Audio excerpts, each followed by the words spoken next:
बहुत पहले सिनेमा हो गया होता।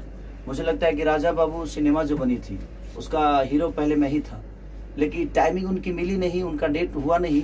तब तक मेरी डेट कहीं लड़ गई तो मैं कहीं ना कहीं मैं बोला कि सर आप आगे कर लीजिएगा, तो उस सिनेमा का हिस्सा में नहीं बनाने। तो शायद मुझे लगता है कि बहुत पहले ही अमरपाली जी का और मेरा जोड़ी आया होता, लेकिन फिर उसके बाद सुजनी बनी नहीं हम दोनों की। तो ये होता है ना कि समय से पहले भाग्य से ज़्यादा किसी को कुछ नहीं मिलता है। तो शायद अभी ही समय था आस्की के लिए और वो समय मिला अमरपाली जी का और चीज़ें हो रही हैं और बड़ा खूबसूरत सिनेमा बन रहा है, क्योंकि अमरपाली जी अद्भुत एक्ट्रेस हैं और इनके साथ काम करने का एक सबसे बड़ा मज़ा ये है कि वन टेक चीज़ें होती है और बड़ा मज़ा आता है। और जब कोई परफॉर्मर आपके सामने होता है ना, तो खुद को इंसान 100% नहीं 110% देने की कोशिश करता है। तो सामने वाला जब 100 कर रहा है ना, तो कोशिश करता है आदमी 110% हम करें, तो वो मज़ा आता है। तो कुछ करने की इच्छा होती है और फिर वो चीज़ें बड़ी होने लगती है। हमारा डायरेक्टर अगर इतना सोचा है तो हम उसको अपने परफॉर्म से इतना बड़ा कर देते हैं चीज़ों को, तो वो बड़ा बेहतर होता है। तो अगर समझदार एक्टर आपके सामने खड़ा है तो ऑब्वियसली चीज़ें अच्छी होगी। पहले आपके साथ काजल राघवानी की चर्चा थी आस्की के लिए, लेकिन अभी नहीं ऐसा तो कुछ नहीं था, कोई साइन ही नहीं हुआ था। सब चीज़ें अपने लेवल पे थी, क्योंकि हमारी कहानी फाइनल नहीं हुई थी और चीज़ें था तो शायद उनका भी कहीं सिनेमा था, उनका भी डेट का पंगा था और मेरा डेट इधर था और उनके पास डेट शायद नहीं था। तो फिर हम लोगों ने अमरपाली जी को साइन किए। शायद हमारे प्रोड्यूसर का जो इच्छा था और डायरेक्टर का भी इच्छा था कि एक हमें जो करेक्टर है उसमें एक छोट जाति का करेक्टर है और उसमें फिट बैठना भी चाहिए। सिनेमा के हिसाब से करेक्टर होता है तो शायद चीज़ें वो लोगों को अच्छी लगती है और ये बेहतर सिनेमा होगा। आस्की किस प्रकार की फिल्म होगी? देखिए, कहीं ना कहीं एक जातिवाद जो सबको घेर के रखा है और वो चीज़ें जब सिनेमा आएगी तो हम बताएंगे रंजन भी आपको, क्योंकि वो एक अलग लेवल का आस्की है। आस्की दीवानगी ऐसी है, मुझे लगता है कि ऐसी दीवानगी किसी आस्की में आपको नहीं मिली होगी। जो जितने भी हिंदी में आस्की बनी है उस सारे आस्की से ऊपर ये सिनेमा है, क्योंकि प्यार का मतलब ये नहीं कि किसी लड़की के लिए हम जान दे दें और जान ले लें। प्यार का मतलब ये होता है कि एक समाज को भी आईना मिले और उस प्यार के बदौलत सिर्फ उसी को नहीं सबको सम्मान मिले। तो ये एक सिनेमा है कि समाज को भी एक सम्मान की तरफ ये सिनेमा लेकर जाएगा और एक अपने जिससे वो प्यार करता है उसको भी लेकर जाएगा। अच्छा खेसारी जी, एक बात बताइए कि भोजपुरी फिल्मों के इस दौर में 20 साल तकरीबन 20 साल हो गए, लेकिन वो आज तक स्थापित नहीं हो पाया। जैसे साउथ की इंडस्ट्री स्थापित है, बंगाल की इंडस्ट्री स्थापित है, आज मराठी फिल्मों की स्थापित हो गई। तो क्या कारण है कि हम लोगों की इंडस्ट्री स्थापित नहीं हो पा रही है? सबसे बड़ी चीज़ जानते हैं क्या है? उसमें कोई दोषी नहीं है और सब दोषी हैं। हमारे कहने का मतलब कि हमारी संख्या तो ज़्यादा है बट हम रिस्क लेना नहीं चाहते। हमारे पास मल्टीप्लेक्स नहीं है, हमारे सिनेमा को बढ़ावा नहीं मिलता है। दूसरी चीज़ कि हम अच्छी कहानियों पे काम नहीं करते। ऐसा नहीं है रंजन भैया, आप देखिएगा हमारी कई सारी मूवियाँ आई है, मेहंदी लगा के रखना, संघर्ष, आपके बागी, मैंने बहुत ऐसी सारी चीज़, साजिद चले ससुराल, जान तेरे नाम, मैंने लहू के दो रंग से लेकर मैंने जितनी भी कई सारी फिल्में, कुल्ली। तो जब कहानी पे काम होती है तो हमारी ऑडियंस हमें वो मोहब्बत देती है, बट हमें सिर्फ काम ही करना है, हमें कहानी पे वर्क नहीं करना है, तो फिर कोई मतलब नहीं है। हमारा एक जगह जो है वो मुझे लगता है कि साउथ से भी ऊपर होनी चाहिए, लेकिन आज इंडस्ट्री साउथ ऊपर इसलिए है क्योंकि वो 100 करोड़ लगाना जानते हैं। तो जब वो 100 करोड़ लगाना जानेंगे तो शायद वो 150 करोड़ कमाना भी जानते हैं। तो जब हम लगाएंगे ही नहीं तो हम कमाएंगे क्या?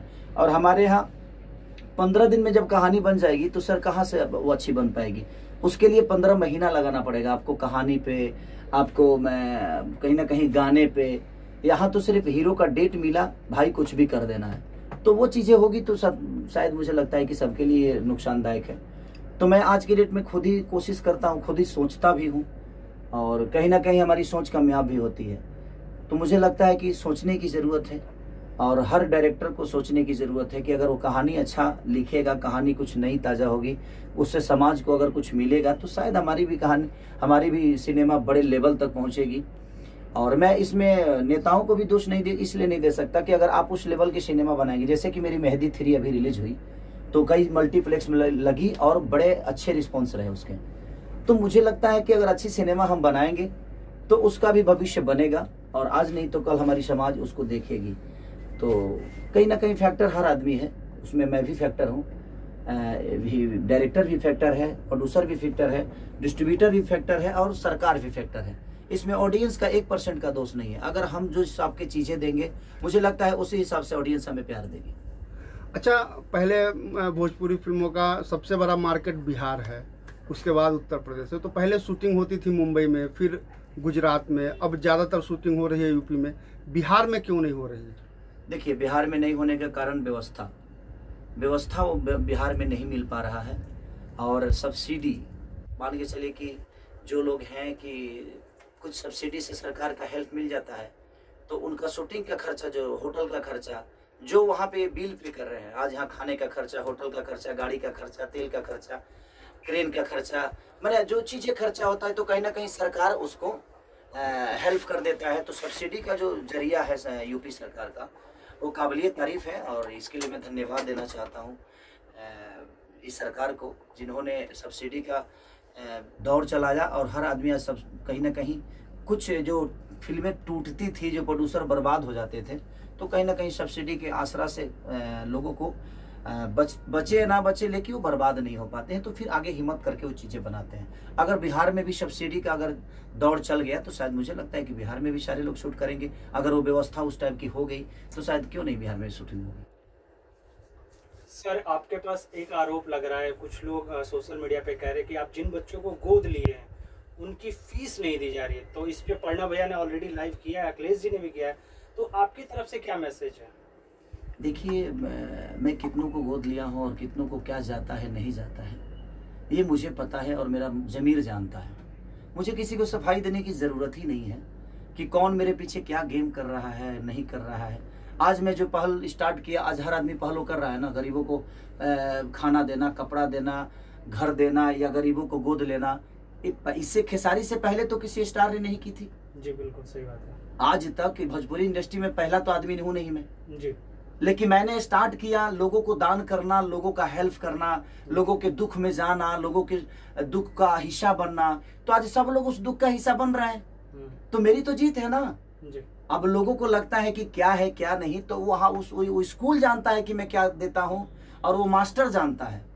हमें कहने का मतलब कि अगर ऐसे ही लोग बदनाम करते रहेंगे, तो शायद मुझे नहीं लगता कि फिर दोबारा कोई हेल्प करने की कोशिश करेगा। मैं उन परिजनों से भी कहूँगा कि अगर किसी को लगता है, ये बताइए, आज उस लड़कों को मैंने सहारा दिया तभी तो ये विवाद हुआ। जी। अगर मैं नहीं गया होता और मैं उस जगह का हिस्सा नहीं बना होता, तो शायद ये विवाद भी नहीं होता। जी।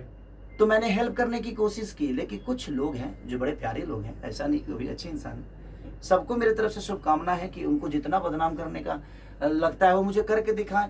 मुझे रोकने के लिए बहुत पावर चाहिए, क्योंकि मैं एक सच्चा इंसान हूँ और मैं हमेशा सच्चाई की तरफ रहता हूँ। 6 महीना में अच्छी बताइए कि 6-7 महीने से तो स्कूल ही बंद है, तो कहाँ फीस दूं? मैं ऐसे रोड पे फेंकते रहूं फीस? फीस तो आज 7-8 महीने से स्कूल हर जगह बंद है, तो कहीं ना कहीं हम रोड पे फीस फेंकते तो नहीं रहेंगे ना।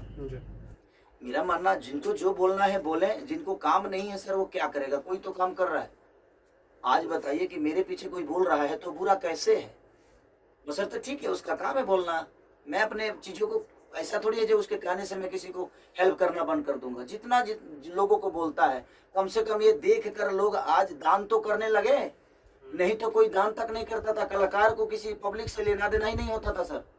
जिस तरीके से आप बाढ़ पीड़ितों को मदद करते हैं, ठंडी में कंबल बांटते हैं, और तो उन लोगों के लिए क्या मैसेज जो गलत तरीके से आपको प्रमोट करते हैं, एक तरीके से बदनाम करने की कोशिश करते हैं? ऐसे बताइए, गलत तरीके से प्रमोट करने वाले तो 1 ही 2 लोग होंगे जी, लेकिन मुझे प्यार करने वाले करोड़ों में हैं। तो मैं उन 2 लोगों के बातों को लेकर मैं करोड़ों का हेल्प करना बंद कर दूं, ये तो मेरे नेचर में नहीं है। कि 2 लोग, देखिए हाथी हूं मैं और मैं चलूंगा और मुझे कोई रोक ही नहीं सकता। बाकी जो भौंकने वाले हैं भौंके, मुझे कोई फर्क नहीं पड़ता। इसलिए फर्क नहीं पड़ता क्योंकि मैं उनके लिए सोचता ही नहीं। मैं सोचता उनके लिए हूँ जिन्होंने मुझे मोहब्बत देकर यहाँ तक बढ़ाया है। तो मैं चंद चीजों के लिए, जो मेरे बारे में क्या बोल रहा है, मैं तो सर न्यूज ही नहीं देखता, मैं फेसबुक तक नहीं चलाता। कुछ लोगों ने मेरा नंबर वायरल कर दिया, तो मैं नंबर ही दूसरे मोबाइल में डाल के उस मोबाइल को बंद कर दिया। दूसरा नंबर शायद सबके वहां, जिसका नंबर सेव है मेरे पास आता है जाता है, जिससे मुझे बात करनी है वो मुझे पता है, किससे मुझे बात करनी है। तो जितना नंबर वायरल करना है भाई तुम लोग कर दो, मुझे कोई फर्क ही नहीं पड़ता। मैं अपने काम में इतना बिजी होता हूँ कि 24 घंटा मोबाइल लेके तो बैठता नहीं हूँ, और मेरा काम देखने वाला कोई और है। तो जिनको जरूरत है खेसारी की वो अपने आप वो संपर्क वहाँ करेंगे। सोनू जी हैं, विवेक जी हैं, तो सारे लोगों से मिल के काम तो हमारा हो ही रहा है। किसी के नंबर वायरल करने से मेरा काम बंद थोड़ी होने वाला है, और मैं परेशान थोड़ी होने वाला हूँ, नहीं होने वाला हूँ। इसलिए नहीं होने वाला हूँ कि मैं 1 2 3 4 5 लोगों के बोलने से मेरी जीवन तो नहीं चलती है। मुझे मोहब्बत देने वाले करोड़ों में है, 5 लोग भौंकने वाले हैं, तो उससे क्या फर्क पड़ता है? भौंकने दीजिए, कौन मेरे बारे में क्या बोलता है मुझे फर्क ही नहीं पड़ता। क्योंकि मैं अब छोटी छोटी चीजों पे फर्क डालना शुरू करूंगा, तो मेरा पोजीशन अब वो नहीं है कि मैं छोटी छोटी बातों को लेकर किसी से लड़ जाऊं, किसी से झगड़ जाऊं। और मैं हेल्प जो करने वाली चीजें हैं, मैं किसी को क्या देता हूं नहीं देता हूं, ये मेरा ज़मीर जानता है, और मैं जानता हूं, मेरे अपने जो लोग हैं वो जानते हैं। और इनके कहने से, किसी के कहने से मेरे ज़मीर को कोई असर नहीं पड़ने वाला है। जितना बदनाम करना है कोई कर दे। सब सीता इतनी बड़ी, हमारी रामायण की सबसे बड़ी अनमोल रतन सीता थी, उन पे भी आचरण लगाने वाले लगाए ना जी। ऐसा तो नहीं। तो जब भगवान को किसी ने नहीं छोड़ा, भगवान को भी दोषी बना दिया, तो हम तो इंसान हैं। और ऐसे क्षुद्र लोग आएंगे आपके जीवन में, ऐसा नहीं है कि नहीं आएंगे। ऐसे भौंकने वाले हजारों आपके आएंगे, लेकिन आपका रास्ता कुछ अलग है। आप अपने रास्तों के मत छोड़िए, इनको भौंकने दीजिए। जितना भौंकना है भौंकेंगे, शांत हो जाएंगे। मैं इसलिए नहीं बोल रहा हूँ कि मैं सीधा आदमी हूँ। किसी और के लिए भौंकेंगे तो अपने आप आदत बनी रहेगी तो अच्छी रहेगी ना। मैं तो बिगाड़ता हूँ, मैं आदतों में लाता हूँ। नहीं बोलने का कारण मेरा यही है कि आप बोलो, मैं नहीं बोलूँगा। मैं नहीं बोलूँगा तो शायद ये, अगर आपके नेचर में चीज़ें रहेगी तो आप किसी को ऐसे ही बोलोगे। तो हर आदमी खेसारी तो नहीं है, तो फिर आपका अपना खुद ही समझ में आ जाएगा कि आप किस लेवल के हो और क्या हो। तो चंद लोगों की बातों के लिए मुझे प्रेशर नहीं रहता है। मैं बड़ा मस्त मौला आदमी हूँ। हमारा जो जीवन बना, हम विवादे में रही ले भाई, हम विवादे में रही ले। रीजन ये बाजी, जब आप अच्छा करिएगा भाई तो आपको झेलना पड़ेगा, ये दिमाग में रख लीजिए। आप जब अच्छा करिएगा, पत्थर साधुओं पे चलता है सर, क्रिमिनल पे किसी की औकात नहीं है पत्थर चलाने की।